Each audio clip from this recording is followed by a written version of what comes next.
দক্ষিণেশ্বর গেছিলাম ফার্স্ট, কিন্তু যা লাইন দেখলাম মানে 4টের আগে বোধহয় আর পুজো দিতে পারবো না। ধরুন এখানেই মূল উদ্দেশ্য বেলুড় মঠে, ওখানে সরাসরি চলে আসলাম। অবশ্যই কিছুক্ষণ তো মঠের ভিতরে থাকবো, তারপরে প্রসাদ নেব, একটু ঘুরবো ঘুরবো মজা করবো ব্যাস।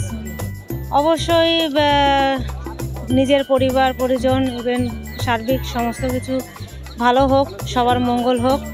ঈশ্বরের বাইরে তো আমরা কেউ নয়, আর মানে যা কিছু ওনারই অবদান, ওনার জন্যই আমরা ওনার মতে যেন শেষ দিন পর্যন্ত মানে থাকতে পারি, এইটাই প্রার্থনা ঠাকুরের কাছে। অনেকটা সময় কাটবে অবশ্যই। আমি এসেছি ঠাকুরনগর থেকে, বনগাঁর কাছাকাছি, কাজল মল্লিক। আমি এসেছি ছেলে, কারণ এটা মানে এটা মেইন জায়গা, তো সেই জন্য এখানে এসেছি। অনুষ্ঠান এখানকার কি আছে জানি না, কিন্তু আমাদের হচ্ছে কি আমরা দর্শন করলাম, এখন অন্যান্য ঘরগুলো দর্শন করব, মায়ের ঘর, বিবেকানন্দ ঘর, এসব ঘর দর্শন করে একটু বসবো, এখানে কিছুক্ষণ টাইম স্পেন্ড করবো। আজকের দিনটা কি এইভাবেই কাটবে নানান জায়গায়? হ্যাঁ, এইভাবেই কাটবে। বছরের প্রথম দিন। হ্যাঁ, প্রথম দিন ঈশ্বরের নাম নিয়ে বছর শুরু করি। ঠাকুরকে কি বললেন? সুস্থ রাখতে,